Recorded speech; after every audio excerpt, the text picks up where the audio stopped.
sector farmacéutico es uno de los lobbies más influyentes del mundo. 应对挑战，利益行力量，破解。 Конечно, должны работать кооперативно, должны... tienen demasiado poder.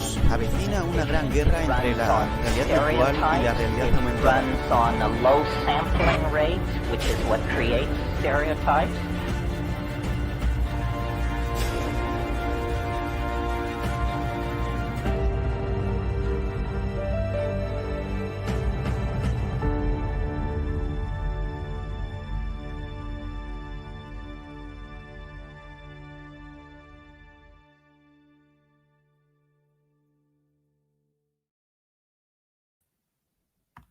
Muy buenas tardes a los amigos de Asia TV, una vez más transmitiendo desde la histórica ciudad de Cajamarca, ya atravesando la conferencia número 41 de este ciclo magistral de conferencias sobre geopolítica en historia universitaria del Perú.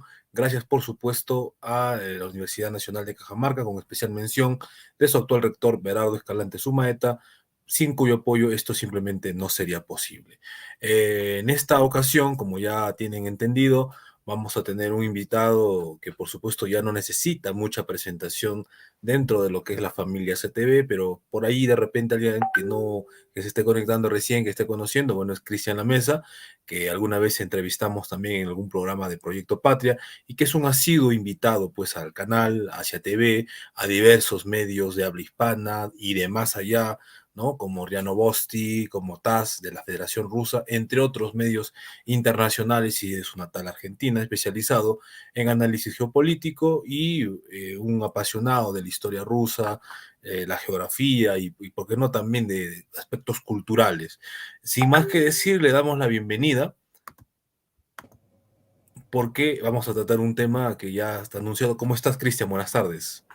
Hola, buenas tardes, Carlos. La verdad que un placer estar con vos y permitime un minuto para agradecer cálidamente a la Universidad Nacional de Cajamarca y felicitar y congratulaciones por este ciclo de conferencias tan valioso en este momento, justamente dado la situación mundial. También darle mis saludos y un cálido abrazo a esta gente tan querida que son Ivonne y Marcelo de Asia TV.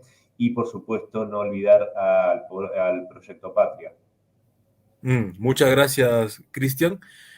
Bueno, ya para entrar un poco ya más directamente al abordaje del tema de hoy, que es un tema que, como bien dices, está bastante pertinente, ¿no? Para las horas en que está afrontando el mundo en esa Europa del Este, que parece mentira, los latinoamericanos ¿no? Geográficamente está muy lejos, sin embargo, las implicancias de lo que allí sucede y cómo se resuelva o no se resuelva lo que se está viendo ahora, entre el conflicto cada vez más claro entre la OTAN y Rusia, o a través de Ucrania, ¿no? En el territorio ucraniano, porque eso ya es la verdad que a estas alturas ya es difícil de ocultar. Y claro, vamos a hablar de breve historia de las oleadas expansivas de la OTAN, ¿no? Antes de darte la palabra, Cristian, brevemente quisiera hacer una reflexión de inicio de esta conferencia. Normalmente, cuando ya es para gente que está entendida en la materia, al menos quien habla, para hablar cuando se habla, ¿no? De las oleadas expansivas de la OTAN, cómo la OTAN desde la caída de la Unión Soviética se ha ido expandiendo de manera prácticamente ilimitada, sin ninguna restricción.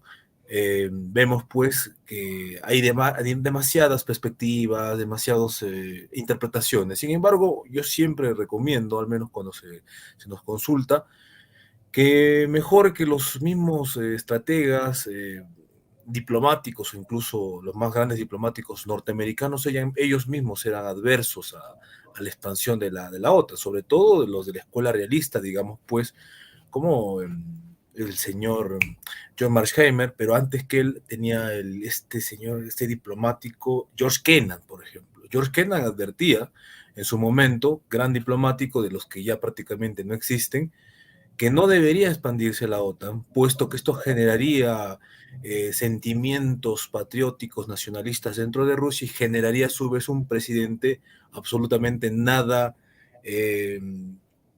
pertinente para los intereses de Occidente, ¿no? Bueno, eso ha pasado. Entonces, no hay que irse muy lejos para los análisis. Hay que tomar a los grandes pensadores estratégicos norteamericanos, como digo, este es uno de tantos, ¿no? Que ni más ni menos fue el teórico valga la redundancia, la teoría de la perspectiva de la contención, ¿no? O sea, hay que tomar en cuenta estas ideas también de esta gente. Bueno, sin más que decir, damos paso a Cristian para que nos exponga pues este programa, esta conferencia dedicada justamente a breve historia de las oleadas expansivas de la OTAN. Adelante, Cristian. Bueno, gracias, Carlos. Y vamos a iniciar esta charla con algo que creo que es interesante y puede ayudar a los asistentes a esta conferencia a poner en contexto de lo que estamos hablando.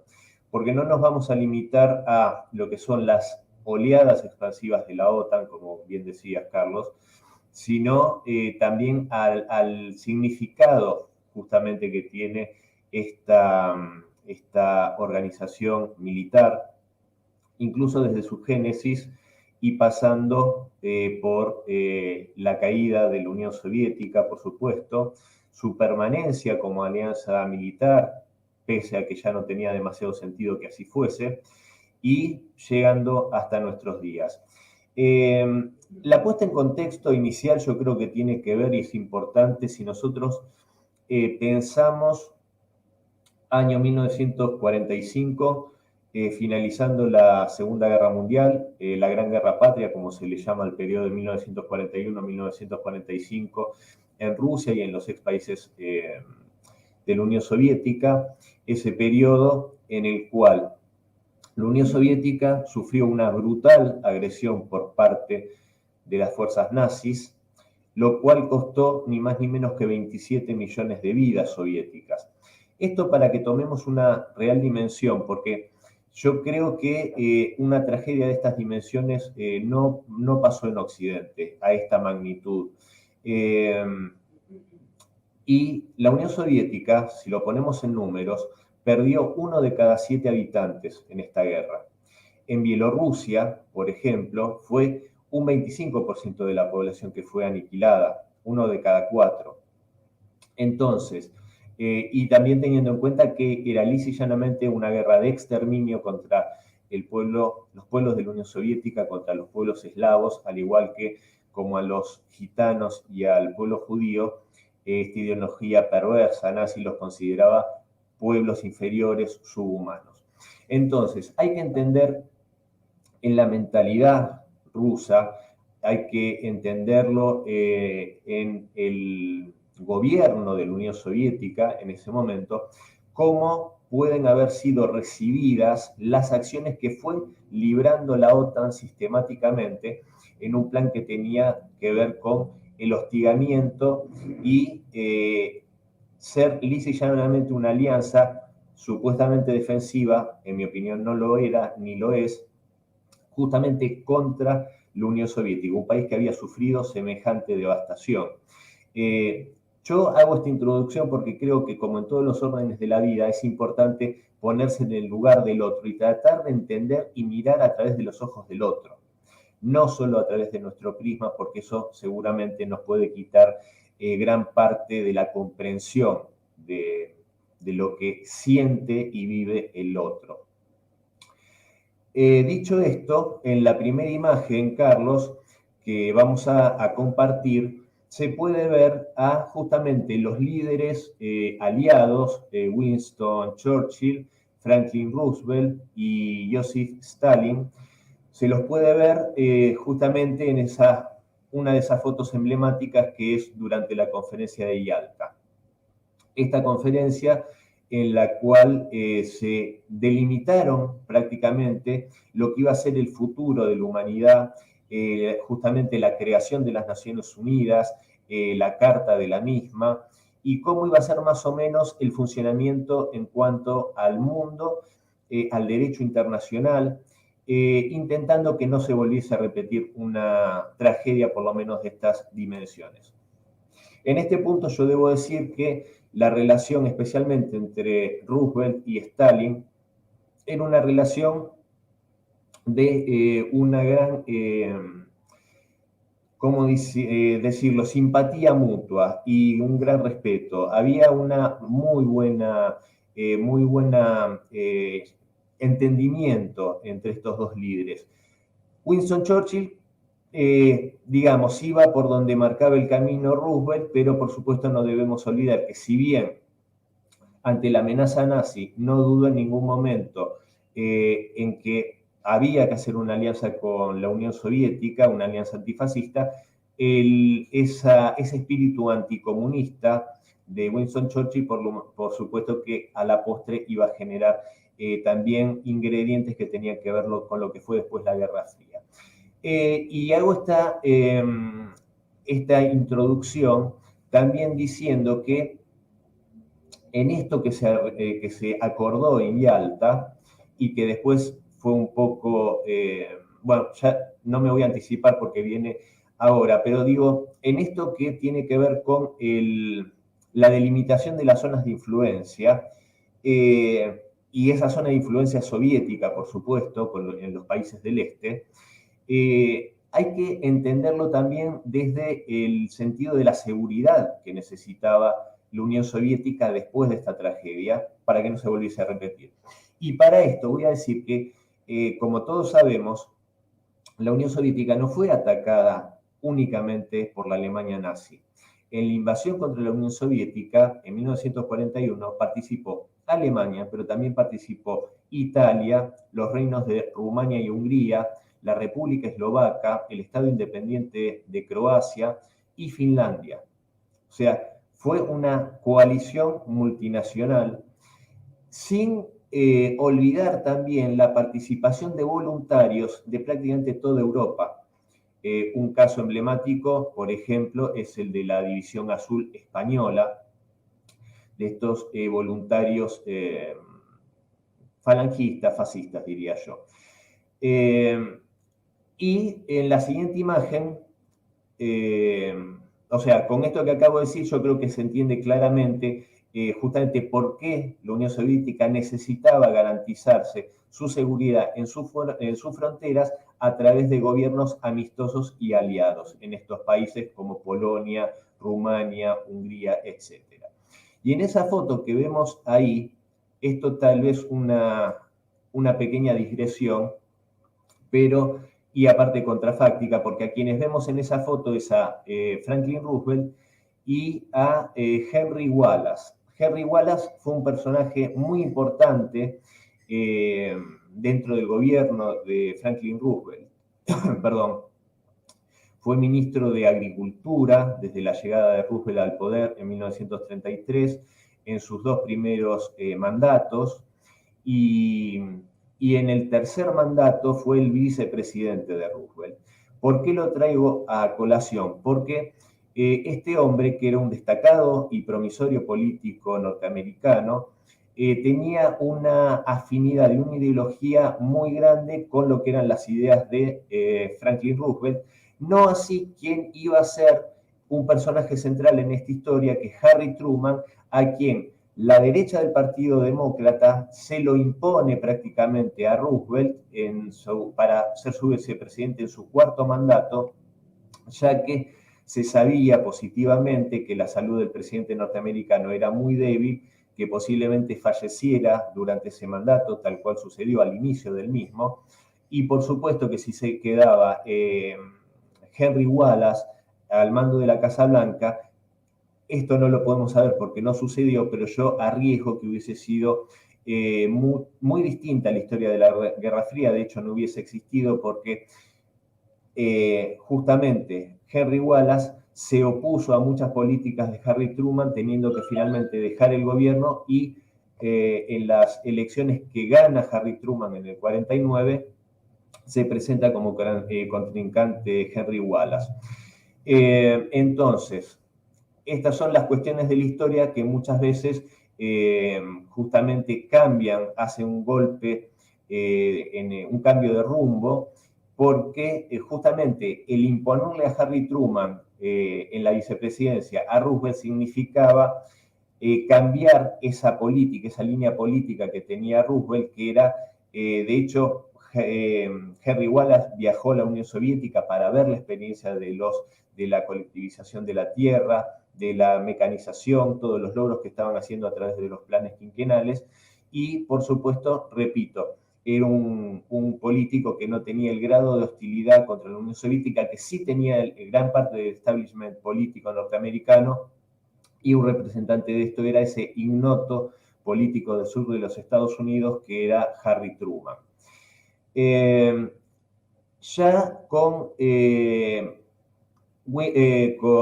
Franklin Roosevelt fallecido a comienzos del año 1945, algunos días después de la conferencia de Yalta, que fue en febrero, una de las primeras medidas que toma Harry Truman, que acá también una pequeña digresión, pero me parece importante destacarlo, yo comenté que Roosevelt murió en ejercicio de su cuarto mandato consecutivo, algo que nunca se volvió a repetir ni se volverá a repetir en los Estados Unidos, por lo menos bajo la legislación actual, pero en ese momento se pudo dar porque no había ninguna prohibición expresa a que esto sucediese. Y Roosevelt decidió presentarse consecutivamente a la presidencia y el pueblo norteamericano consecutivamente lo fue reeligiendo. Una de las primeras cosas que hace Harry Truman al llegar a la presidencia tras el fallecimiento de Roosevelt es hacer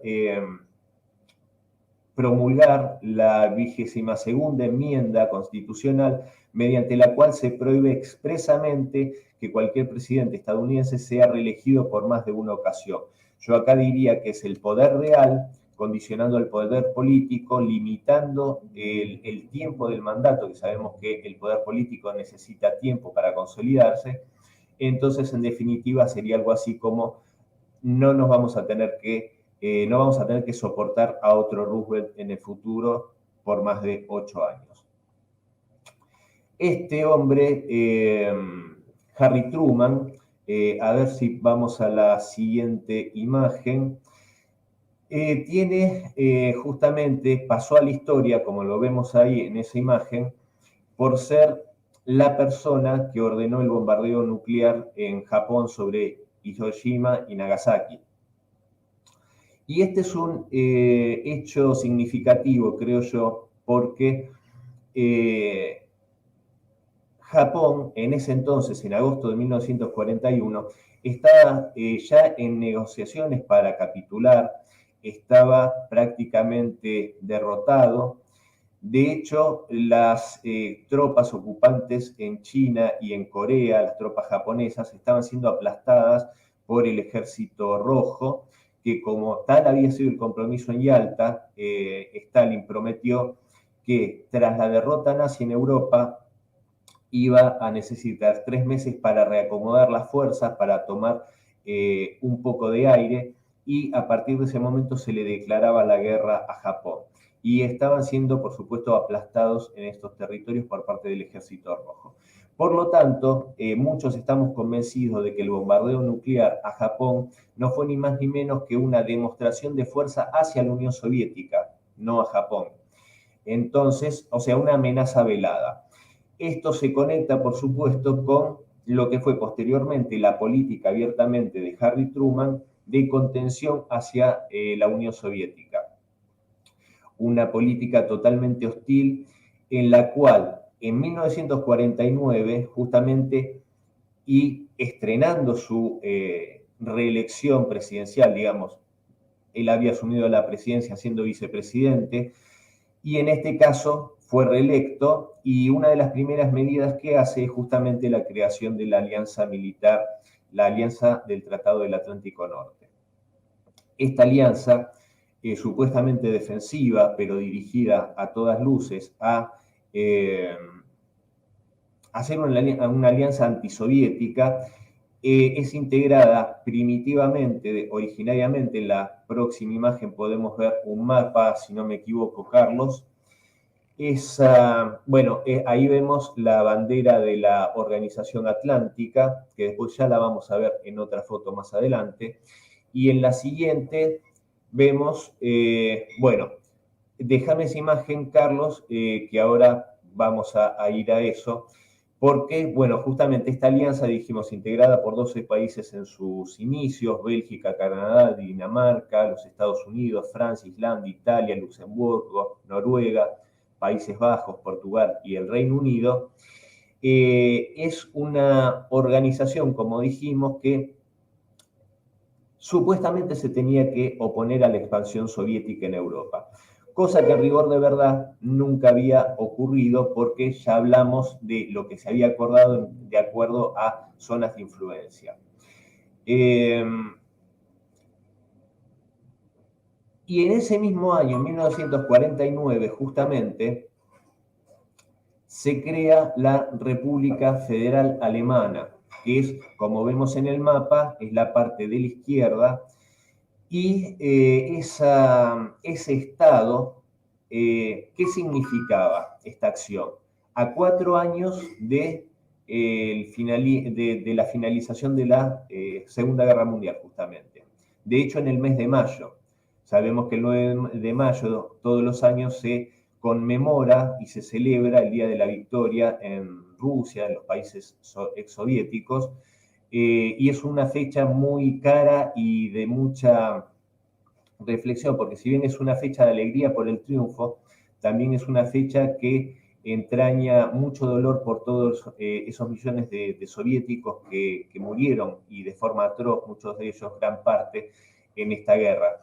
Entonces, 4 años después, en el mismo mes de mayo, la creación de la República Federal Alemana tiene que entenderse como, a mi modo de ver por lo menos, como esos aliados que habían sido de la Unión Soviética. Recordemos que la Unión Soviética prácticamente en soledad llevó adelante toda la campaña para liberarse del nazismo, y también prácticamente en soledad logró liberar a todos los países ocupados en Europa Oriental.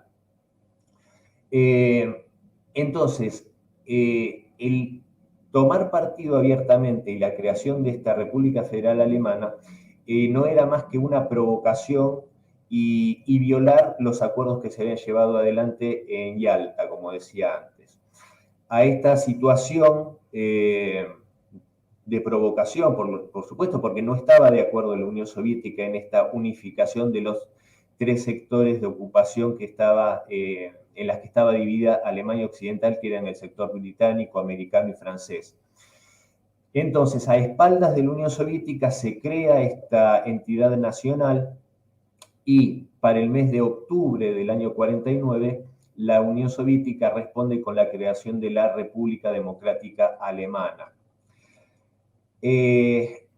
Vamos a otro hecho, vamos a la siguiente imagen, Carlos.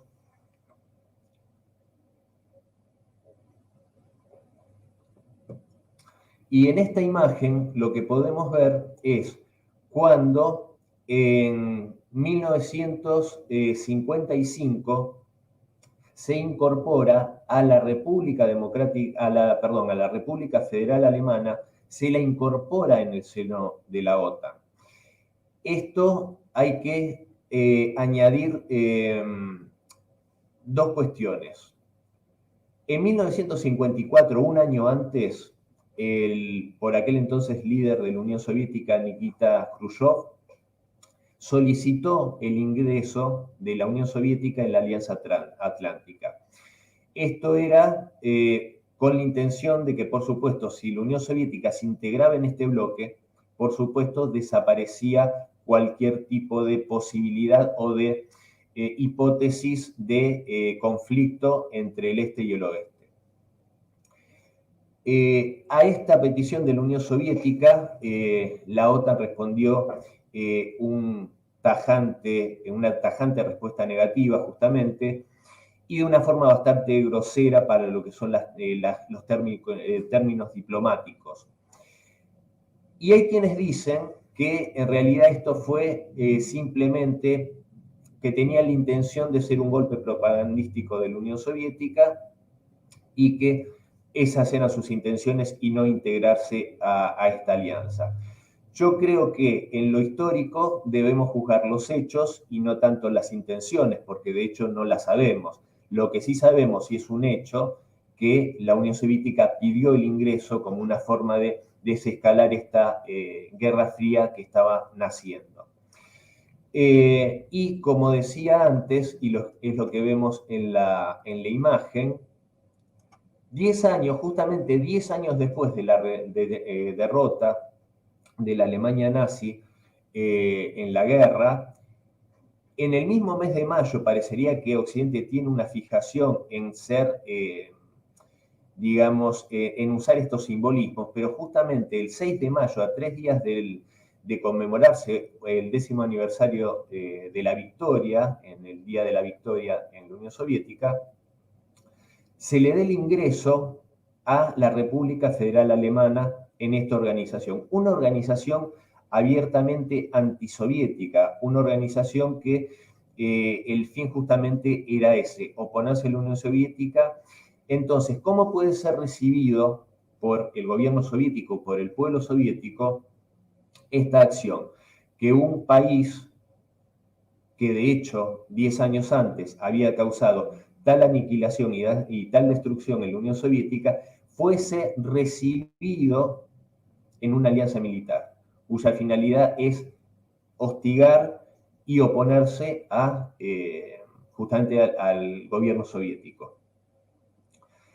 Y acá quiero hacer un comentario que va a estar al acceso del público un link donde pueden ver una entrevista en un portal que se le hace a varias personalidades españolas, entre ellos Juan Carlos Monedero, y en esa entrevista que trataba justamente de la OTAN, de la relación de la OTAN con Rusia, etc., dice textualmente: la OTAN es una organización que nace para responder al Pacto de Varsovia. Esto, por supuesto, lo destaco acá porque muchos, ya sea desde la supuesta izquierda, desde la supuesta derecha, desde todo esta actualidad política que es bastante confusa en la mayor parte del mundo, por lo menos en este occidente colectivo, desde varios sectores políticos parecería que confluyen en querer lavarle la cara a la OTAN, y se llega a usar hasta un argumento tan absurdo como decir que la OTAN es una organización que nace para responder al Pacto de Varsovia. Y esto es, por supuesto, imposible, porque la OTAN nace en 1949, como acabamos de decir, y el Pacto de Varsovia se crea justamente como una respuesta a esta provocación que era el ingreso de Alemania Federal en la OTAN.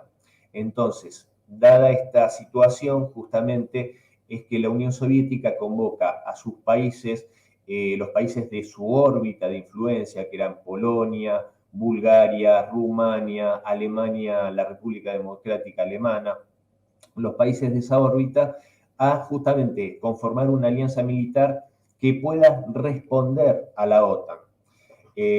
Aparte, bueno, cronológicamente es imposible porque, como dije recién, fue fundada en 1955 y hasta donde yo sé, 1949 pasó antes que el 55. Y aparte, hay otro detalle bastante lamentable, y es el siguiente: es que la misma Organización Atlántica se va a nutrir de muchos exmilitares nazis, y vamos a ver el caso de algunos de ellos. Podemos ver la siguiente imagen, Carlos. Y ahí podemos ver a Reinhard Gehlen. Este oficial fue un mayor general de la Wehrmacht alemana, del ejército de las Fuerzas Armadas alemanas, durante la Segunda Guerra Mundial, con el puesto de jefe de contrainteligencia en el Frente Oriental. Todos sabemos lo que significa y lo que hacía la contrainteligencia, aparte de todas las ramas del ejército, no solo las SS, como se trató de en su momento también lavarle la cara a lo que era el ejército alemán y decir que no habían sido participantes de las atrocidades, y por supuesto que lo fueron, porque si no hubiese sido imposible estos números de devastación que señalaba, por ejemplo, en Bielorrusia. Entonces, este hombre era, como decía, jefe de contrainteligencia en el Frente Oriental, que a lo que se dedicaban era, por ejemplo, entre otras cosas, a torturar a las esposas y a los hijos de los partisanos que habían ido a los bosques para luchar y defender a su patria, y cuando descubrían que tenían familia estos partisanos, se dedicaban a torturarlos despiadadamente hasta la muerte para tratar de conseguir información que les permitiese atacar a estos grupos de heroicos partisanos. A esto seguramente, entre otras cosas, se dedicaba este hombre, que en 1945 fue reclutado por los Estados Unidos mediante una operación que se llamó Paperclip, para usar una red de espías que también se denominaba Stay Behind contra la Unión Soviética. O sea, volvemos a que prácticamente sin solución de continuidad, los Estados Unidos, el Reino Unido y los demás aliados occidentales pasaron a una abierta hostilidad y a utilizar a antiguos asesinos que habían operado contra la Unión Soviética, los llevaron a su bando sin tener el más mínimo pudor respecto de lo que estaban haciendo. Esta organización que había armado este hombre Reinhard Gehlen fue transferida oficialmente en 1955 a la República Federal Alemana bajo el gobierno de Konrad Adenauer. O sea, una organización totalmente a la luz del día, transferida al gobierno alemán. Y el 1 de abril de 1956 formó el núcleo del recién creado BND, por sus siglas en alemán. Mi pronunciación del alemán directamente no existe, así que voy a decir simplemente la sigla, el BND, que era el Servicio de Inteligencia de la República Federal Alemana. Este hombre, Gehlen, ocupó el máximo puesto de esta organización, que era el presidente de la misma, de esta organización, el Servicio de Inteligencia de Alemania, hasta 1968. Hay que recordar también que por ejemplo, entre otros, pero lo nombro porque es el más emblemático, el colaborador nazi Stepan Bandera, nacionalista ucraniano, asesino de decenas y decenas de miles de judíos, polacos, ucranianos comunistas y todo aquel que se opusiese a sus planes y a sus ambiciones, bueno, eran asesinados. Este hombre, al finalizar la guerra, huye a Alemania, es refugiado en Alemania, y hasta que muere en 1959 en Múnich, trabaja para la inteligencia alemana, también colabora con el Servicio de Inteligencia británico. Entonces, esto es una forma de mostrar cómo todas estas no eran más que provocaciones justamente contra la Unión Soviética en el hecho de apañar estos asesinos que, por supuesto, eran requeridos por la justicia soviética. En la siguiente imagen podemos ver a este hombre en ese momento durante la guerra con el uniforme nazi, y ahí ya lo vemos como una persona entrada en años, ya por supuesto en la República Federal Alemana, y lo vemos ahí múltiples veces condecorados por el gobierno justamente de este país, del país alemán. Entonces, una persona de estas características no solo que no pagó por sus crímenes, sino que fue jerarquizado dentro del país como una especie de héroe. Otros de los que ocuparon puestos en la OTAN, en la siguiente imagen podemos ver a Adolf Heusinger, que fue no solo condecorado en Alemania, sino también en los Estados Unidos. También fue uno de los leales, ahí lo vemos, uno de los más leales oficiales a Hitler, participando activamente en la anexión de Austria, la invasión de Polonia, que sabemos lo que fue en cuanto a salvajismo, también en las operaciones de invasión de Dinamarca, Noruega y en Finlandia, el despliegue de tropas alemanas en Finlandia para atacar justamente a la Unión Soviética desde el norte. Este hombre fue agente secreto de la CIA, terminada la guerra, y presidió el Comité Militar de la OTAN hasta 1964. Y este es el más alto rango en la rama no civil de la Organización Atlántica. Otro que podemos ver en la siguiente imagen es Ernst Ferber, teniente coronel en el Estado Mayor de la Wehrmacht, condecorado con la Cruz de Hierro, participó como comandante de compañía en la invasión de Polonia, nuevamente. Se convirtió en segundo oficial de Estado Mayor de la 134ª División de Infantería y participó en el avance a Bielorrusia en el Frente Oriental. Ya les comenté los números de las muertes, la aniquilación en Bielorrusia.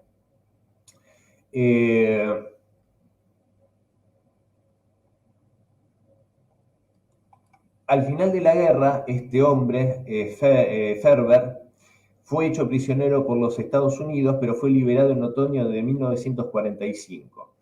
De 1946 a 1951 fue miembro de la organización Gehlen, esta organización de las que le hablaba antes, de inteligencia, cuasi clandestinas, que, como dijimos, después fue a la postre en lo que se convirtió el Servicio Federal de Inteligencia BND de Alemania Occidental.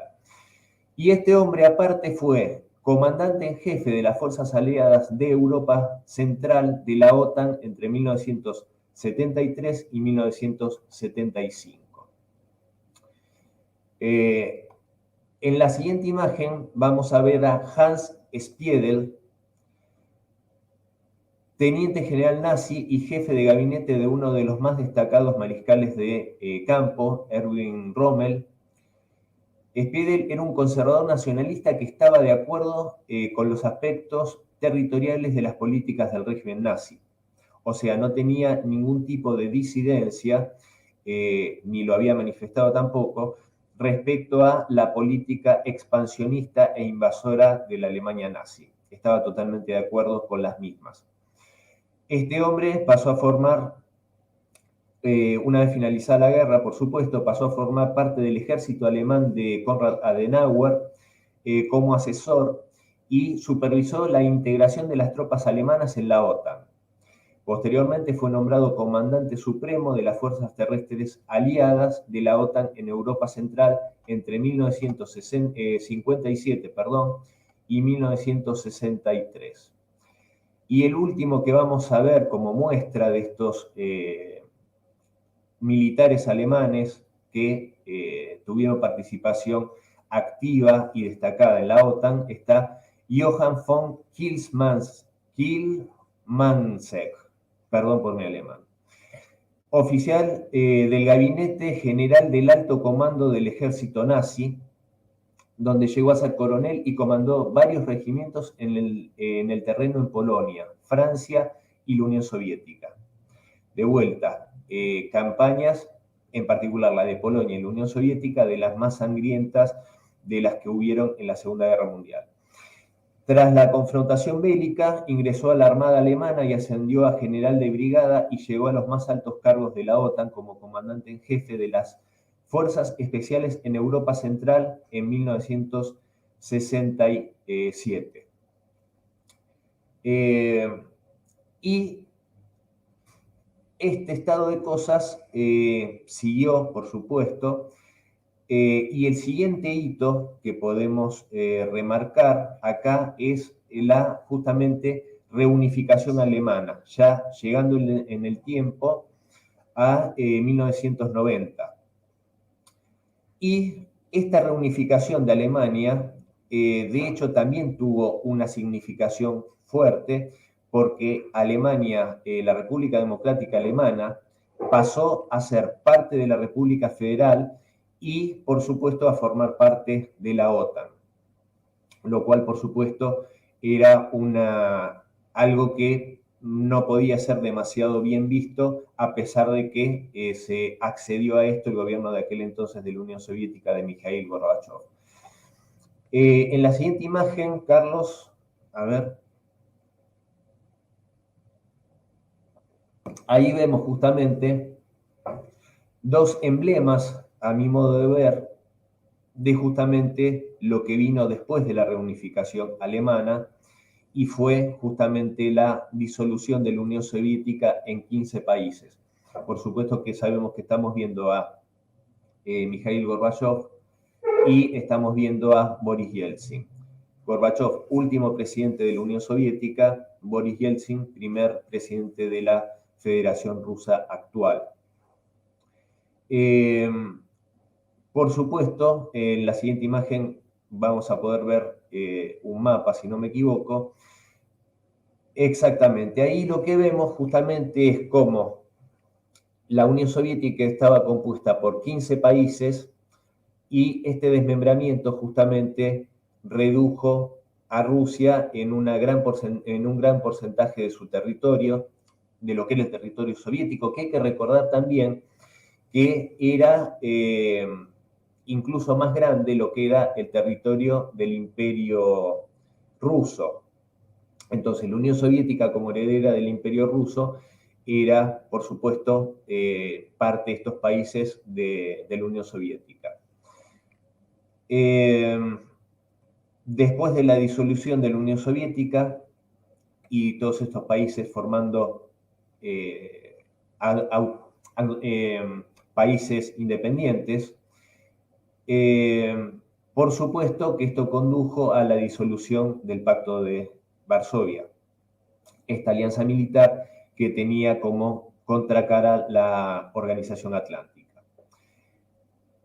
Ante este estado de cosas, ante esta situación, ante la desaparición de la Unión Soviética, este estado al que debía confrontar la OTAN, o por lo menos contenerlo, desaparece la alianza militar, y ahí nos preguntamos qué sentido tiene o qué sentido tenía que siguiese existiendo la OTAN, si había desaparecido justamente lo que supuestamente había llevado a su creación.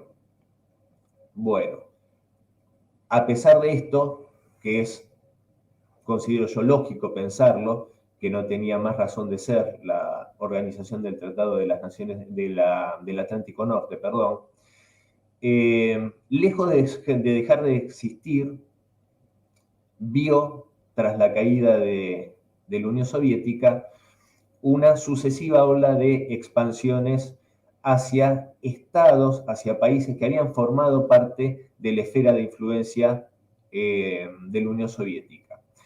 Y acá vamos a enumerarlos, algunos de ellos.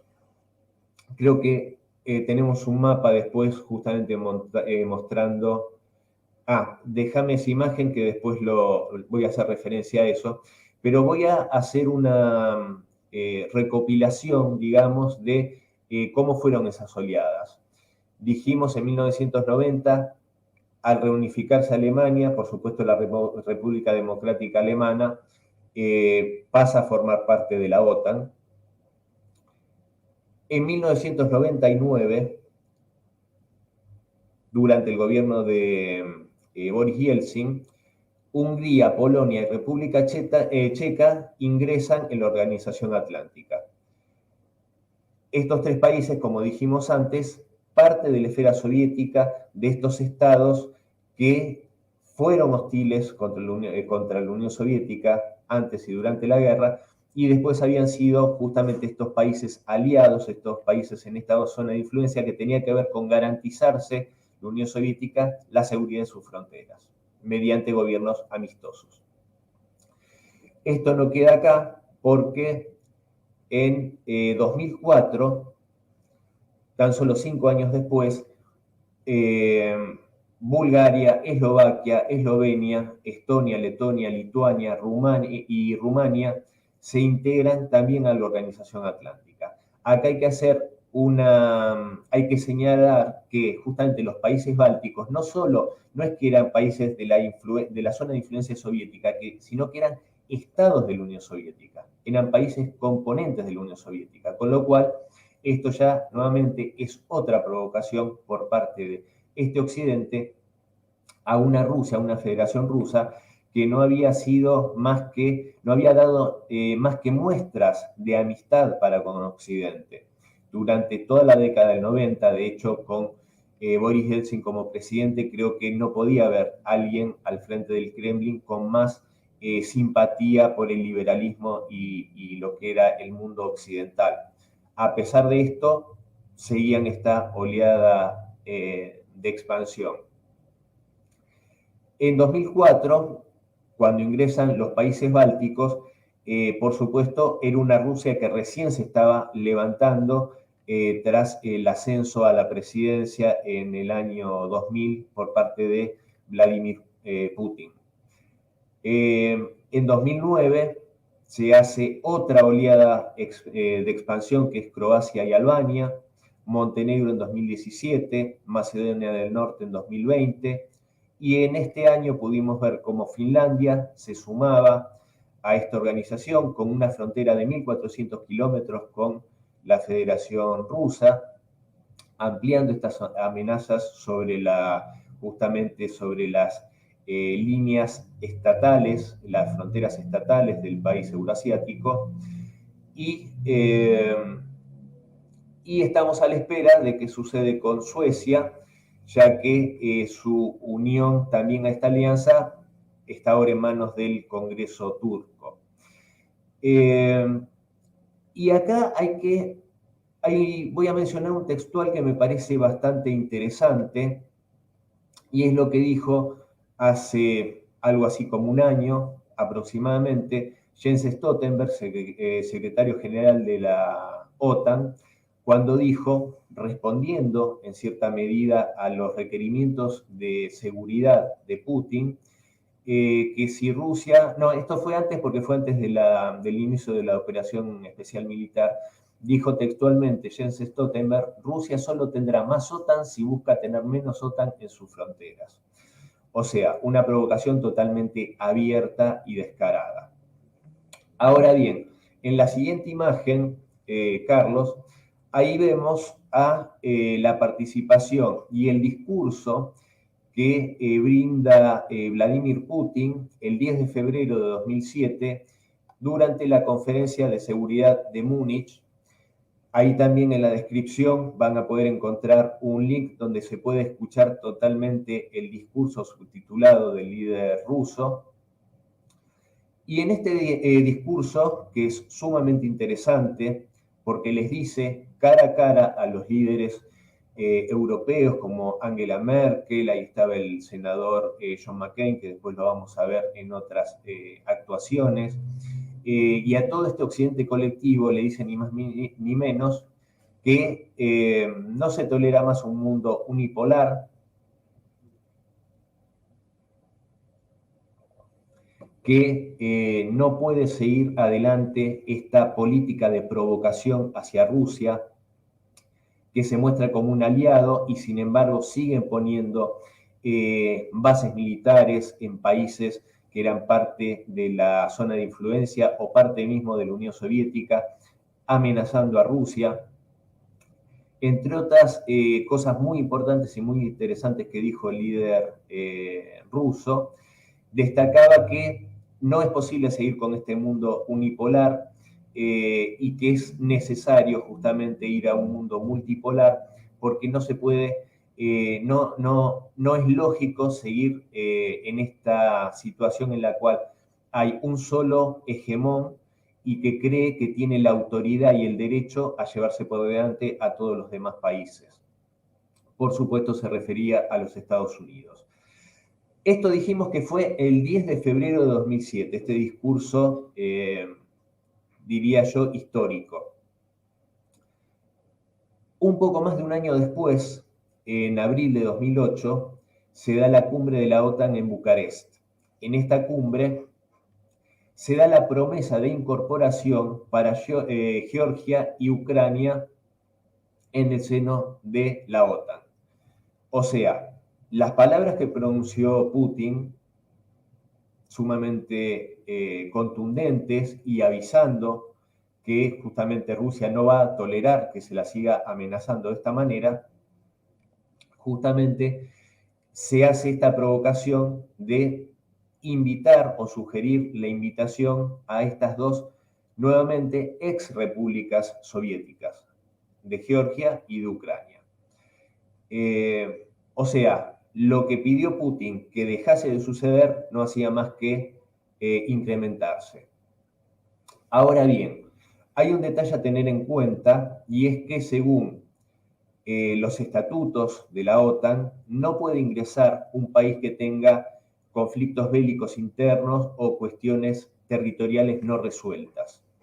Este era el caso, por supuesto, y sigue siendo, de Georgia, con dos regiones que buscaban su autonomía, que eran Osetia del Sur y Abjasia.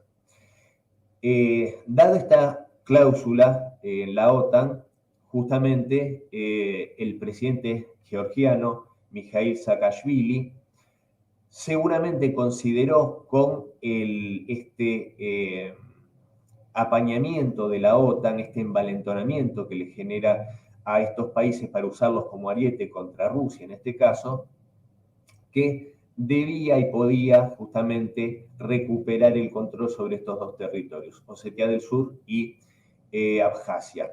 Y en este sentido, lo que sucede es que en agosto de 2008, el ejército georgiano ataca a Osetia del Sur, a la población civil y incluso a las fuerzas de paz rusas que estaban ahí estacionadas justamente para mantener la paz en esos territorios. No solo esto, sino que también, por supuesto, estaba el plan de extender el ataque hacia Abjasia.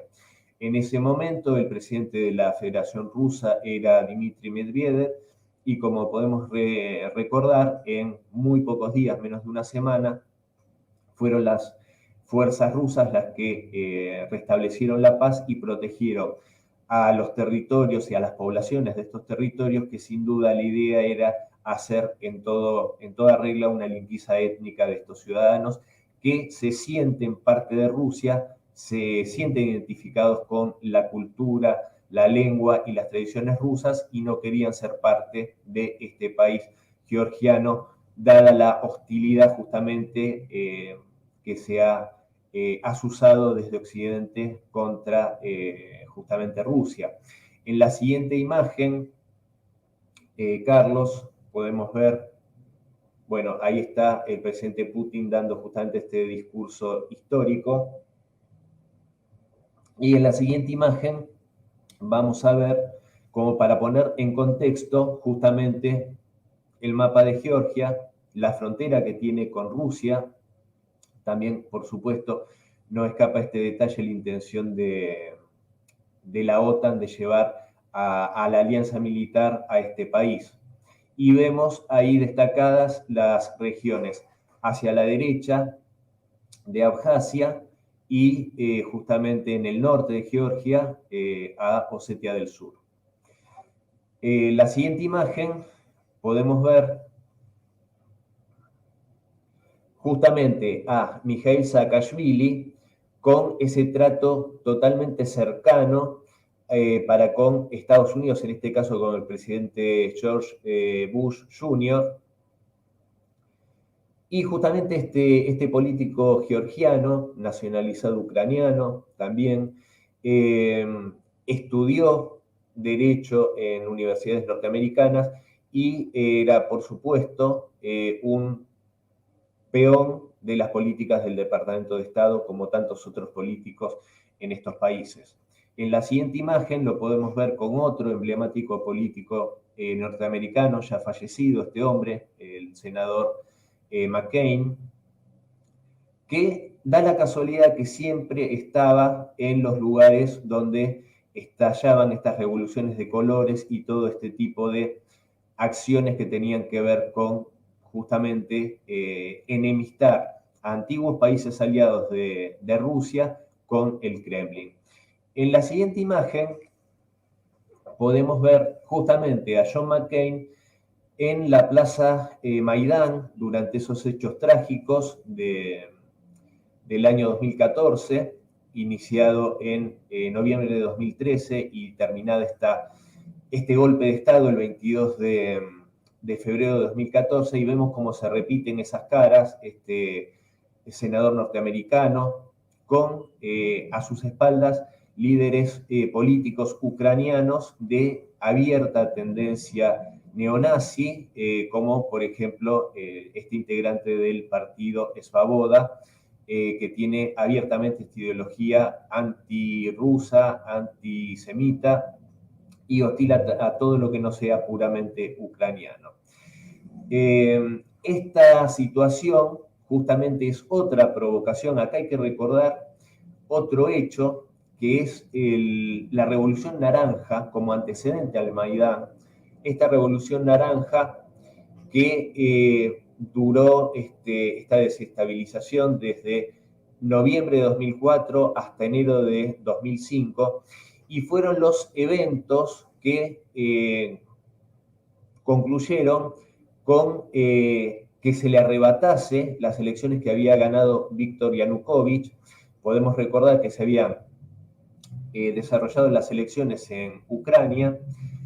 El contrincante de Yanukovych, recordemos que es un político que fue gobernador de la región de Donetsk, con muchísima popularidad entre los sectores del sur y del este de Ucrania, estos sectores que se dice prorrusos, pero que no son ni más ni menos que rusos y ucranianos que sienten y conocen la historia y su justamente hermandad e integración con lo que es la cultura, la historia y la lengua rusa. El contrincante de Yanukovych, Viktor Yushchenko, era, por supuesto, un político al estilo de Mikhail Saakashvili, totalmente influenciado por los Estados Unidos, denuncia fraude en esa revolución naranja y termina forzándose a la Corte Suprema de allá de Ucrania a que se realicen nuevas elecciones. Nuevas elecciones con una transparencia bastante dudosa, en la cual gana este candidato pro-occidental, que en las elecciones que se anularon había sido perdedor y había vencido Víktor Yanukovych. Y voy a traer justamente acá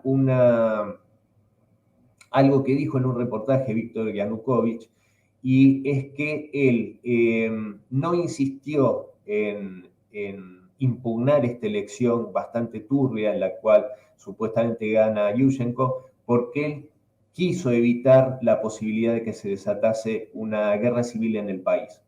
Entonces esperó pacientemente a la siguiente oportunidad, que fue en 2010, donde arrasó en las elecciones, ganó ampliamente, y justamente Víktor Yushchenko, que era el anterior presidente, que entre otras cosas hizo, por ejemplo, barbaridades como otorgar la distinción, la condecoración de héroe de Ucrania de forma póstuma a Stepan Bandera, a este asesino del cual les hablaba hace unos minutos. Bueno, Víktor Yanukovych gana claramente las elecciones, ya no le pueden arrebatar este triunfo. Sin embargo, en noviembre de 2013, como dije antes, inician este Euromaidán, este golpe de Estado en toda regla, que iba a terminar alejando a Víktor Yanukovych de la presidencia, forzándolo a escapar del país, porque estos grupos que llevaban adelante este Euromaidán eran grupos totalmente radicalizados de ideología neonazi, y por supuesto estos hechos llevan a el inicio de la guerra civil que se suscitó a continuación. Hay que recordar actos de una brutalidad. Podemos ir a la siguiente imagen. Podemos recordar actos de una tremenda brutalidad, como fue, por ejemplo, la masacre de la Casa de los Sindicatos de Odessa, el 2 de mayo de 2014, donde por lo menos a unas 50 personas se las quemó vivas, tan solo por oponerse y manifestar en contra de un golpe de Estado que no era ni más ni menos que lo que había sucedido, ese golpe de Estado financiado y apoyado por los Estados Unidos y la Unión Europea.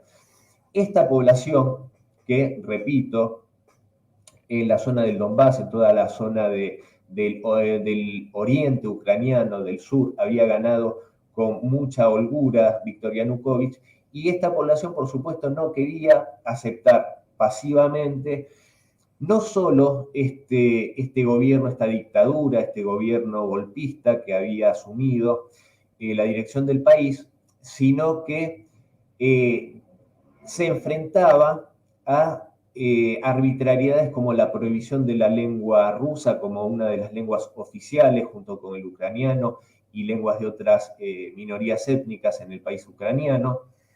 Entonces, ante toda esta situación, por supuesto, lo que sucede es que la península de Crimea, que vemos ahí en el mapa, decide realizar un plebiscito, separarse de Ucrania y reintegrarse con Rusia, país del que había formado parte desde finales de 1700, si no me equivoco. En esta situación también se levantan las poblaciones de Donetsk, de Lugansk, que vemos ahí en el mapa, en la parte este del país, y se levantan justamente en defensa de su identidad cultural, de su derecho a la lengua materna y en contra de este golpe de Estado.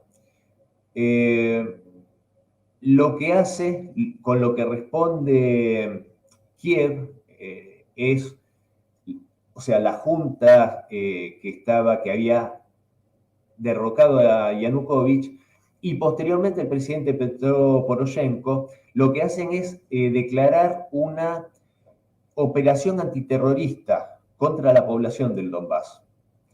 Y lo que hacen es atacar con fuego de artillería, con bombardeos desde aviones, y lanzar contra la población civil del Donbass a verdaderas hordas de batallones neonazis. En la siguiente imagen creo que podemos ver. Ahí vemos un grupo de estos paramilitares que después fueron integrados dentro de las Fuerzas Armadas de Ucrania y del Ministerio del Interior. Y ahí vemos este grupo enarbolando orgullosamente una bandera con la cruz esvástica, la bandera del batallón Azov, que es la que se ve en el medio, y como dije antes que íbamos a volver a ver, la bandera de la Alianza Atlántica. Esto, por supuesto, estos asesinos lanzados contra la población civil del Donbass, hay que recordar tan solo, por ejemplo, las brutalidades que realizó el batallón Tornado, que de hecho terminó siendo juzgado por la misma justicia ucraniana, dado que ya era indisimulable las barbaridades que habían hecho, llegando incluso a matar policías ucranianos por cuestionar justamente las cosas, las barbaridades, los desmanes que estaban haciendo en la región del Donbass bajo ocupación ucraniana. Estos delincuentes del batallón Tornado fueron condenados a prisión por cargos de asesinato, secuestro, torturas, violaciones y demás aberraciones, incluso demostradas por videos que ellos mismos filmaban de las atrocidades que hacían. Dicho sea de paso, todos estos delincuentes fueron liberados por Volodymyr Zelensky para que regresasen al frente de batalla a pocas semanas de iniciarse la operación militar especial. Pero no me quiero saltar puntos. A continuación, quisiera hablar un par de minutos sobre los acuerdos de Minsk, pero te quiero preguntar, Carlos, si hasta ahora, ¿cómo ves el raconto de acontecimientos? Si es claro y qué opinás. En primer término, agradecerte por esa didáctica, esa pedagógica que bien despliegas, ¿no? Haciendo temas tan complejos porque la idea es esa justamente de este ciclo de conferencias magistral, histórico, ¿no? En la historia, valga la redundancia, en la historia universitaria del Perú, llevar a la geopolítica, ¿no? Los análisis geopolíticos que evidentemente, como tú bien demuestras con tu exposición, no pueden desligarse o están íntimamente ligados con el acontecer histórico. Entonces, desde esa perspectiva, nos sirve demasiado como lo que es justamente Asia TV, también el espíritu de Asia TV, ¿no? Llevar la geopolítica, temas complejos, bueno, pues al entendimiento del ciudadano promedio de nuestros países, que habitualmente no está acostumbrado, ni mucho menos, ¿no? Y lo que sabe, lo sabe por la deformación que ejercen los medios de comunicación sobre la realidad. Entonces, a mi entender, y como lo estoy viendo, me parece magnífico esa didáctica que estás mostrando, y lo que me llama la atención de todo esto que tú has estado exponiendo desde el inicio hasta este momento, con esta imagen, es, como dijo alguna vez un autor que no recuerdo bien el nombre, norteamericano me parece, que escribe en la red Voltaire, el nazismo, ¿no? Está en el ADN de la OTAN. La OTAN no se puede desentender sin el nazismo, ¿no? Claro, ahí está, por ejemplo, ese señor que al inicio aparece, ¿no? Reinhard Gehlen, el jefe de la inteligencia nazi, que luego es reclutado por los aparatos de inteligencia occidentales para que brinde, pues, o ponga a disposición todos sus conocimientos en inteligencia y contrainteligencia, espionaje, para generar pues estructuras como la CIA y también como la OTAN. O sea, ahí vemos pues que evidentemente el occidente y su hipocresía es sempiterna, no es de ahora, ¿no?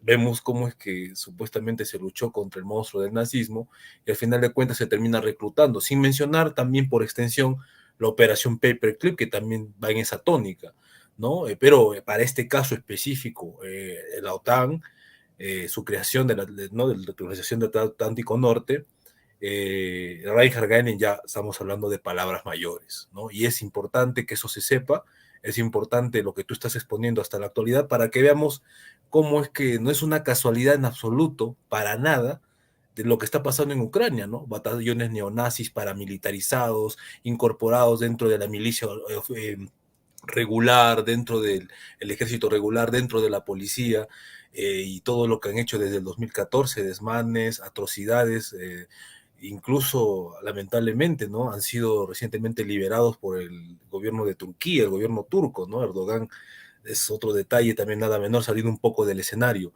Pero bueno, la idea es esa, o sea, la idea de por si acaso, audiencia, en ningún momento hemos conversado cómo tendría que ser esto, simplemente hablamos del título, pero cuanto menos yo me imaginaba que al hablar de estas cosas y conociendo a Cristian, que es tan ducho y tan ha sido lector, revisionista de estas problemáticas, ¿no? Geopolíticas, históricas, evidentemente este tema tenía que tratarse, y eso que quede claro, o sea, la OTAN actualmente, como digo, en Ucrania confluyen esos viejos fantasmas que ahora, no es casualidad que ahora se reverberen, ¿no? En Ucrania, lo estamos viendo con claridad meridiana. Entonces, la verdad es que te agradezco mucho, Cristian, ¿no? Por este raconto que estás haciendo, y no te quito más tiempo porque el tiempo avanza y tú sabes que cómo es, ¿no? Los dueños de la casa, sobre todo la dueña de la casa. Sí. Me queda simplemente para terminar de redondear un par de hitos que creo que son interesantes como para tenerlo en forma de reflexión, diría yo.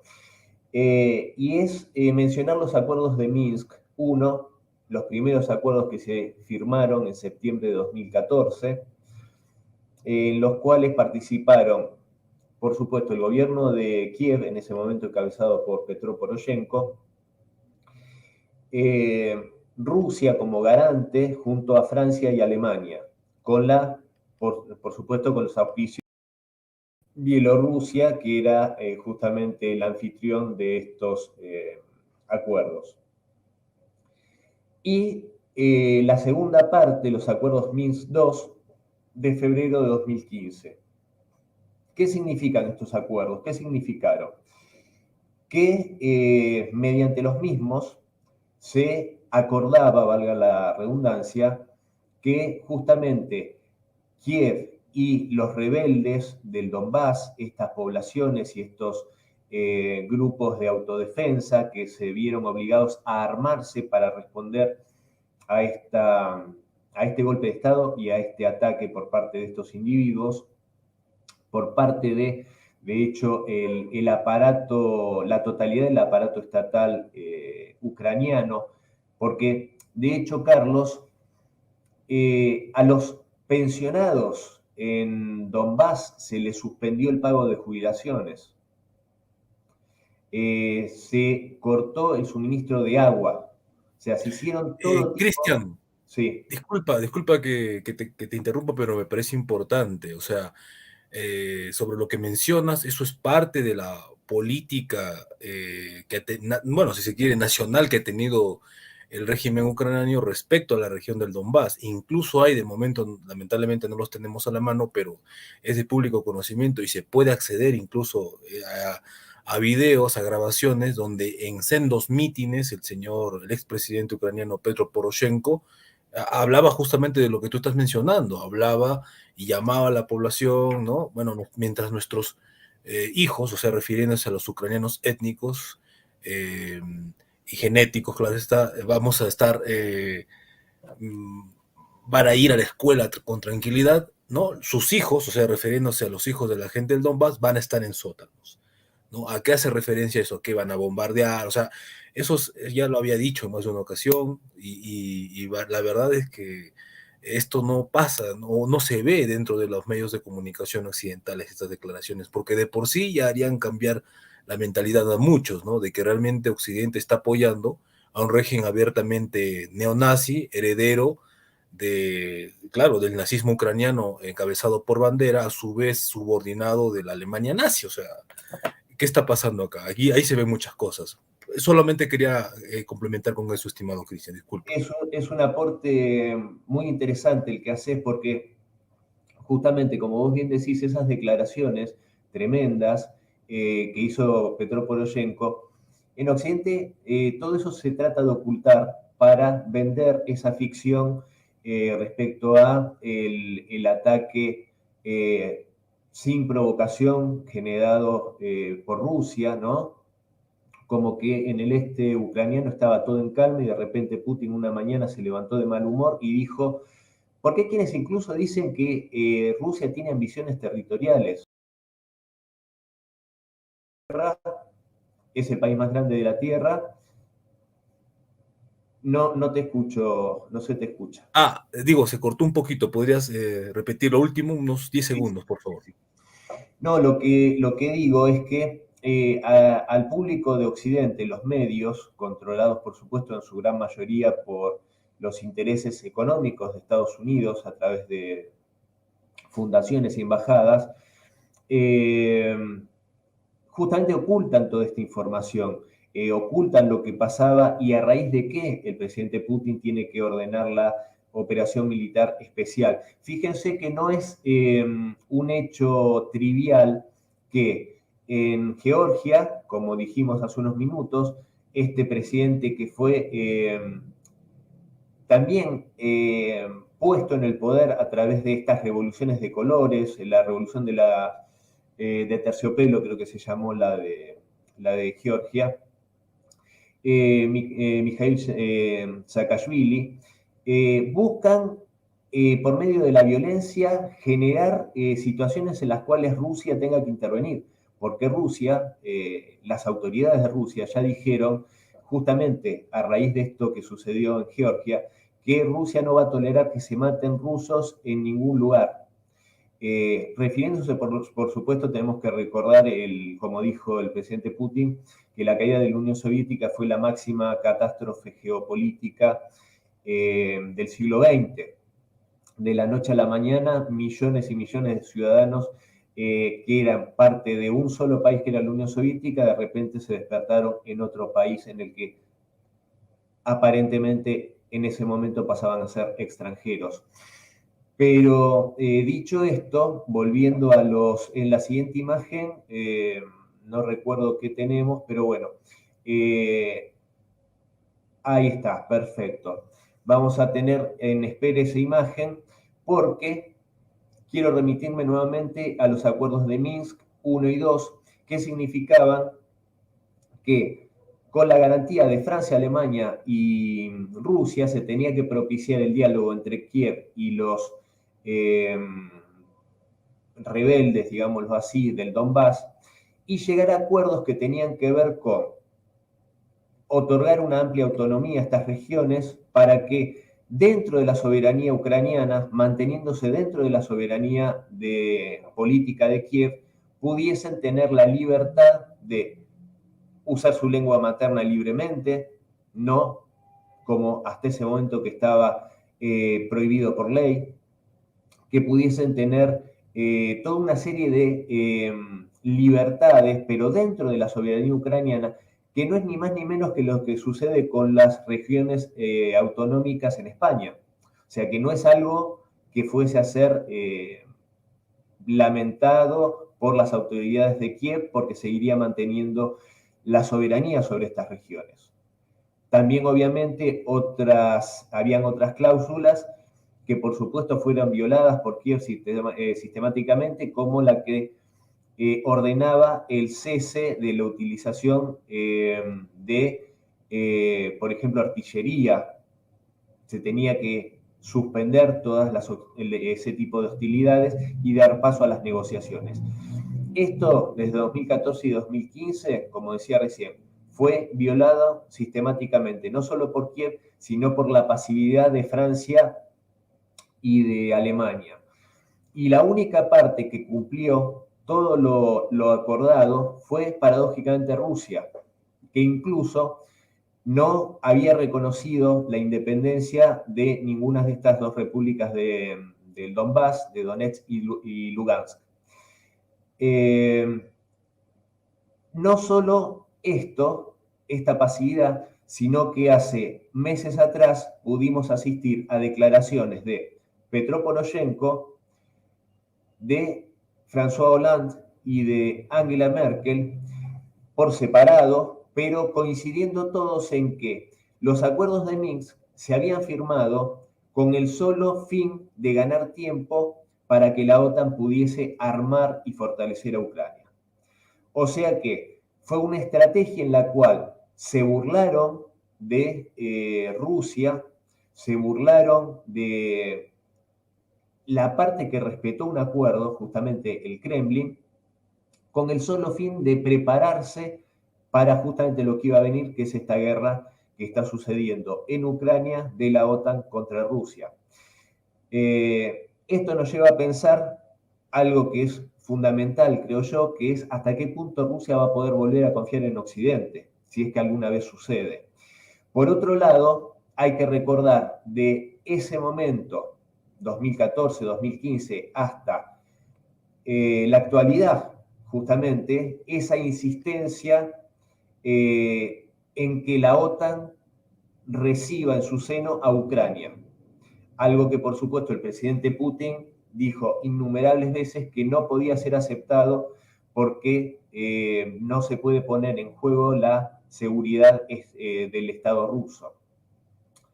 A pesar de esto, por supuesto, siguieron adelante con este coqueteo del ingreso de Ucrania a la OTAN. En esto hay que poner en contexto también que la población misma de Rusia y muchos sectores políticos le pedían al presidente Putin una acción militar en defensa de las poblaciones del Donbass. De hecho, antes de que se inicie la operación militar especial, la Duma estatal rusa, el equivalente a la Cámara de Diputados aquí en Argentina, pidió abiertamente al presidente Putin que se reconociera la independencia de las dos repúblicas populares de Donetsk y Lugansk.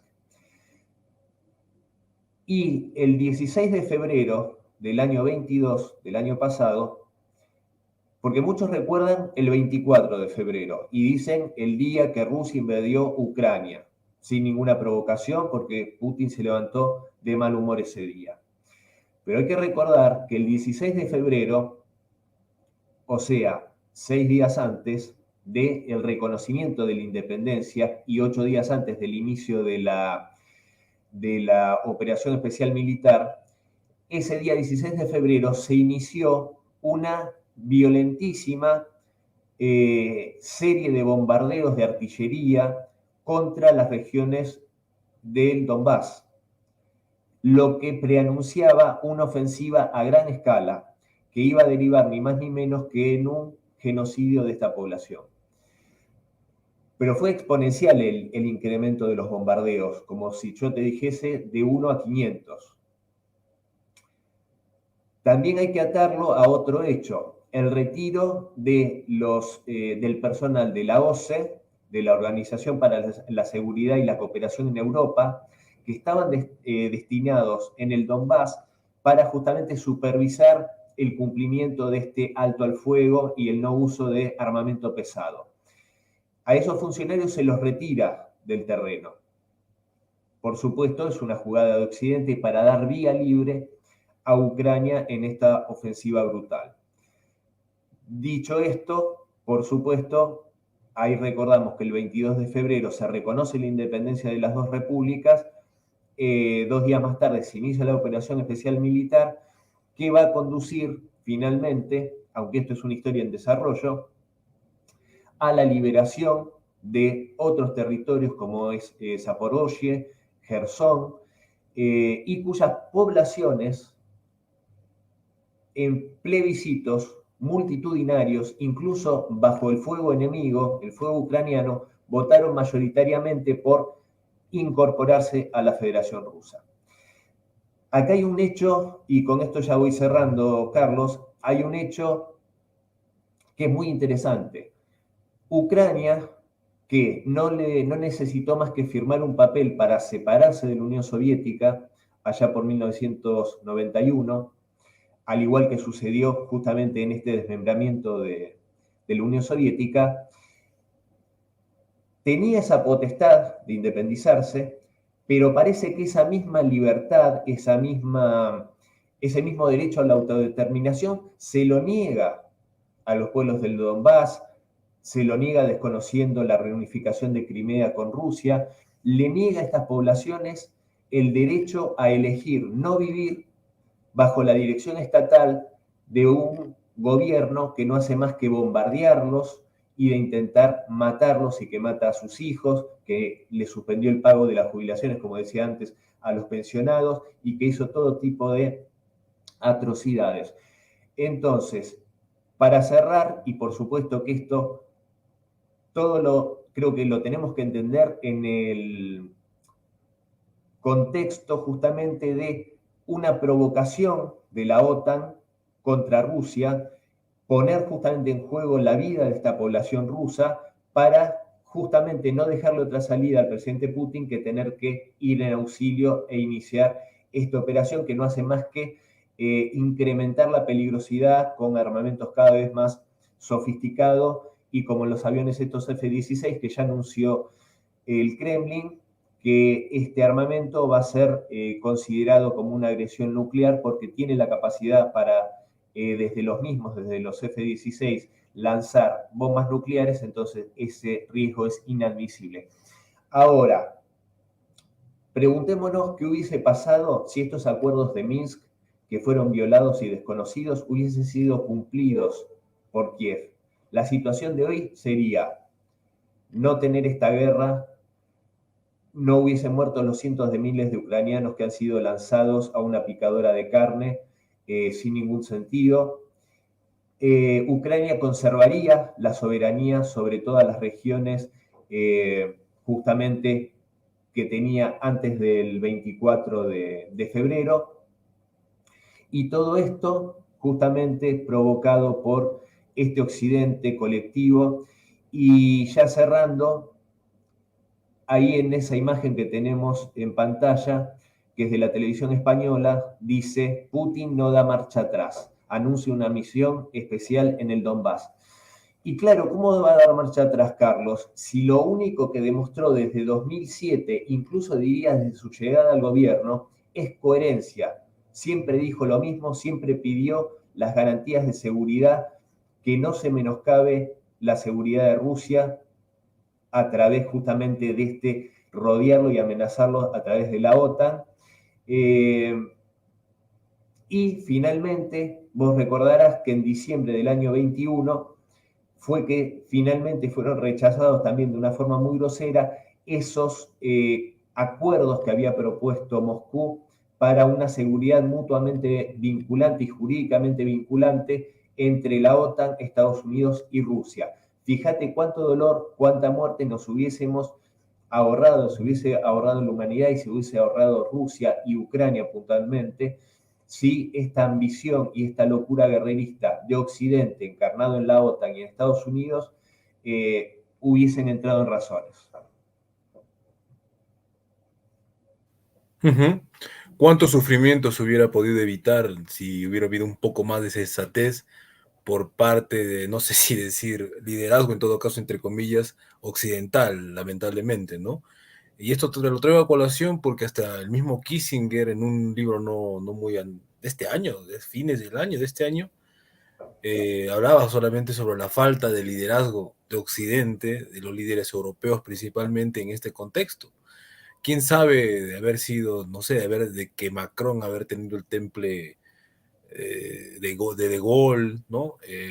Johnson de Churchill, y así sucesivamente, ¿no? Incluso el de Biden, el de Roosevelt. Lamentablemente estamos muy lejos de ese tipo de liderazgos en la contemporaneidad, donde vemos a una Europa arrastrada, ¿no? A un conflicto cada vez más a sus puertas, y no sé, inminente, ¿no? Si de no solucionarse nada pronto, de no haber una nueva Yalta, porque esto, el mundo del siglo XXI a estas alturas está exigiendo una nueva reconfiguración. Bueno, ya se está dando, esa reconfiguración de facto ya existe.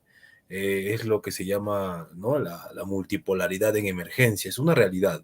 Sin embargo, la realidad a veces no se condice con las opiniones, perspectivas que tengan los políticos. En este caso me refiero del bloque atlántico, con especial mención de Estados Unidos, que no reconoce que el mundo unipolar o el proyecto de un nuevo siglo americano para el siglo XXI, como quieren los conservadores, la señora Nuland, el señor Kagan, Wolfowitz, entre otros, simplemente no va a ser posible, ¿no? La historia ha seguido su curso. Sin embargo, ese aparato, ese brazo armado, esa maquinaria bélica militar llamada OTAN, sigue su curso. También estamos viendo, no quiere dar su brazo a torcer, llevar la OTAN a las puertas de Rusia vía Ucrania y acercarse peligrosamente, ¿no?, lo que los expertos llaman esa profundidad estratégica que posibilita Ucrania de llevar los misiles, ¿no?, de capacidades nucleares a esos límites. Simplemente sería, como bien lo dijo Rusia en su momento, el presidente Vladimir Putin, pone en riesgo la existencia misma de Rusia como Estado. Ante ese escenario, Rusia, bueno, pues sí tiene las capacidades. Rusia no es Libia, Rusia no es Irak, ni mucho menos cualquier país como los nuestros. Rusia es una superpotencia, les guste o no les guste a unos o a otros de repente, tiene las capacidades para hacer frente a esto y lo estamos viendo. Ahora, ya como diría un gran pensador, ¿no?, de la historia, un gran historiador peruano, Jorge Basadre Groman, el más grande pensador peruano de la República, el pasado no vive como recuerdo solamente, el pasado vive como parte del presente. Y en efecto, vemos ahora que se habla cada vez más del proyecto demencial de una OTAN global. ¿Qué opinas tú al respecto de esto, estimado Cristian? A ver, yo creo que la OTAN es sin duda una máquina muy peligrosa, es una maquinaria muy peligrosa, con aspiraciones muy peligrosas para el resto de la humanidad, pero desgraciadamente aparte es un gran negocio. Hay que recordar que es un enorme negocio en el cual todos los estados pertenecientes a la misma tienen que aportar un 2% de su PBI en armarse, y prácticamente la totalidad de esas armas tiene que comprárselas a los Estados Unidos. Entonces, es un brutal negocio plagado de corrupción, porque podemos ver justamente los fiascos que se están llevando en el frente de batalla con estos armamentos sofisticados occidentales que no hacen más que arder de lo lindo, como dijo el presidente Putin. Los famosos tanques Leopard, totalmente vulnerables al armamento ruso, que sí es de alta calidad, y podemos ver cómo un dron de $20.000 hace explotar un tanque alemán de $10 millones. Entonces, esta OTAN global no tiene otra finalidad más que seguir hostigando a Rusia y sumar en la lista a China, que sabemos que la búsqueda por parte de este Occidente o de Washington por lo menos es justamente la destrucción de Rusia y la destrucción de China también. De hecho, no lo decimos nosotros, sino que cualquiera de los oyentes puede googlear lo que es la Comisión Helsinki, que es la Comisión para Seguridad y Cooperación en Europa. Y esta comisión, que depende del Ejecutivo norteamericano y del Congreso de aquel país, en junio del año pasado hizo una actividad, un paper, una conferencia que se llamó Descolonizar Rusia, donde plantearon abiertamente la conveniencia y la necesidad de que Rusia fuese desmembrada en varios estados, digamos 20 o 30, basándolo en, digamos, buscando exacerbar ciertos nacionalismos dentro del país, ¿no? Separatistas, cosa que afortunadamente al día de hoy no ocurre en Rusia, pero ¿cuán escandaloso sería si Rusia abiertamente, si la Duma estatal, si el Kremlin dijese esto mismo respecto a Estados Unidos, que está la necesidad de desmembrarlo, que se separen muchos estados más pequeños? Entonces, por supuesto que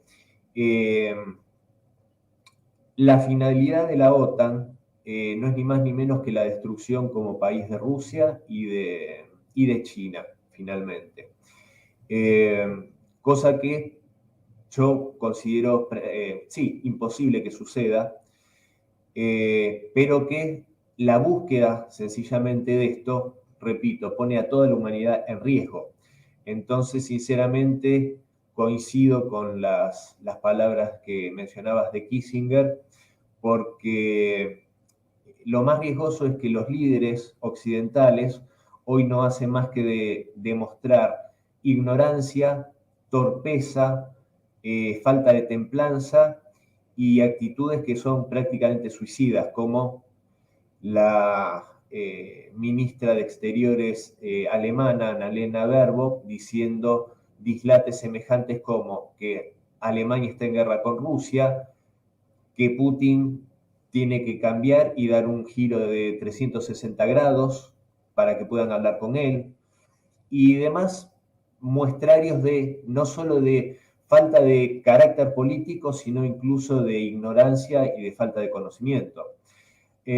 Por lo tanto, eso es lo más peligroso, porque es gente sin la capacidad, enfrentando una situación y provocando una situación, de hecho, provocando la situación bélica contra Rusia, y yo por lo menos lo que veo es que no tienen justamente esa capacidad política que puede hacer los interlocutores válidos. Por ejemplo, lo que sucedió en la crisis de los misiles entre la Unión Soviética y Estados Unidos en la década del 60, con ese enfrentamiento entre Khrushchev y Kennedy, pero que finalmente desde la política esa situación se pudo arreglar, se pudo negociar, se sacaron los misiles de Cuba, se sacaron los misiles de Turquía que apuntaban a Moscú, pero hoy hoy tenemos un Jens Stoltenberg como jefe de la OTAN diciendo que si Rusia lo que quiere es menos OTAN en sus fronteras, va a tener más OTAN en sus fronteras. Creo que hay un mapa, no sé si quedó ahí una imagen de un mapa donde podemos ver claramente si está malo, si no, no te preocupes. Pero es muy impresionante ver la expansión. Bueno, ahí vemos algo que tiene que ver con lo que yo decía de respetar los acuerdos de Minsk. Si se hubiesen respetado los acuerdos de Minsk, salvo la península de Crimea, que ya se había reincorporado a Rusia, y que históricamente es rusa, todo lo demás que está sondeado, no solo que no hubiésemos tenido esta guerra, sino que esas regiones seguirían estando bajo la soberanía de Ucrania, se hubiesen ahorrado muchas vidas, pero el mandato de Occidente era pelear hasta el último ucraniano. Total, la sangre de los ucranianos se ve que es bastante barata para estos líderes occidentales. Y por supuesto, cuanto más se extiendan esta guerra, más van a ser los territorios que van a pasar a formar parte de Rusia, como puede ser Kharkov y Odessa. Así que el panorama no es nada alentador, por lo menos a mis ojos, en cuanto a una paz futura.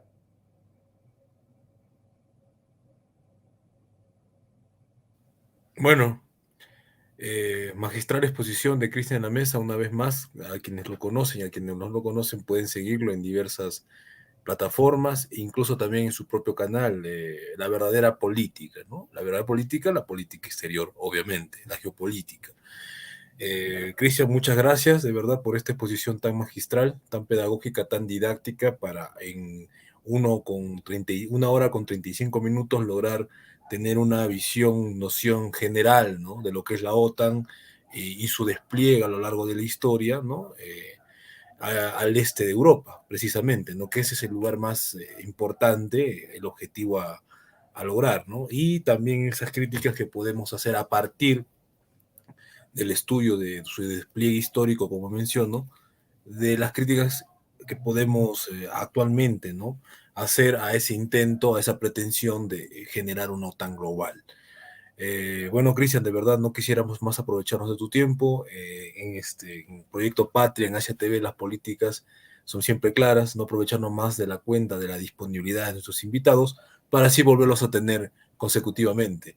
Este ha sido un ciclo magistral, una edición más del ciclo magistral sobre geopolítica, mirando la geopolítica mundial 1, 2022-2023, bajo el auspicio de la Universidad Nacional de Cajamarca. Enviamos siempre saludos cordiales al doctor Berardo Escalante Sumaeta, que hace posible esta edición, esta emisión, ¿no? Y como siempre, ¿no?, es la única gestión de rectorado que se ha dado esa oportunidad, ¿no?, de llevar al público en general este tipo de conferencias de alta calidad con los invitados, como ustedes ya lo conocen, como Cristian, entre tantos otros que hemos tenido, del más alto nivel.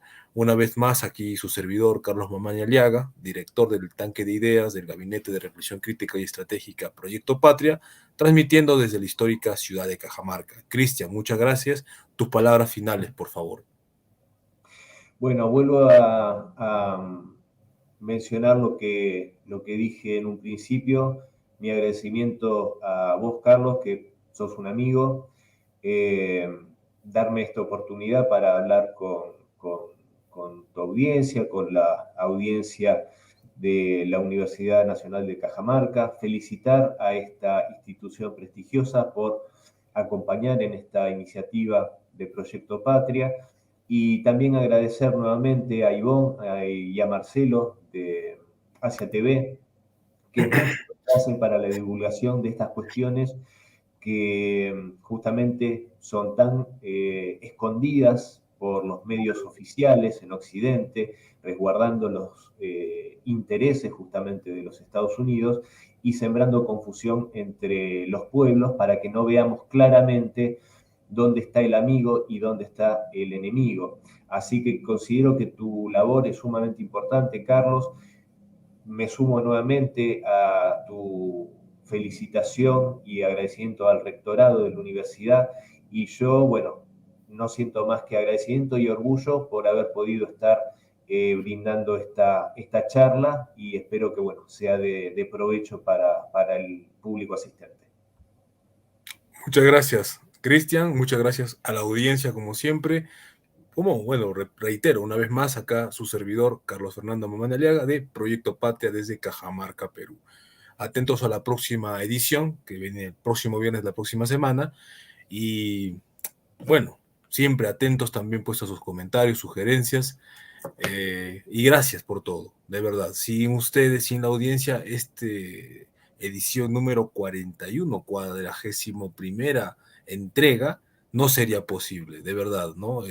Siempre lo he dicho, pensábamos que esto iba a ser solamente 10 conferencias, sin embargo, ha sido tanto la llegada que se ha tenido, y en fin, ¿no? Estamos pues ya por la 41 y ya próximamente también a cerrar un año prácticamente transmitiendo desde la histórica ciudad de Cajamarca en compañía de la Universidad Nacional de Cajamarca, por supuesto. Gracias, Cristian. Hasta la próxima audiencia y estamos en contacto. Saludos cordiales.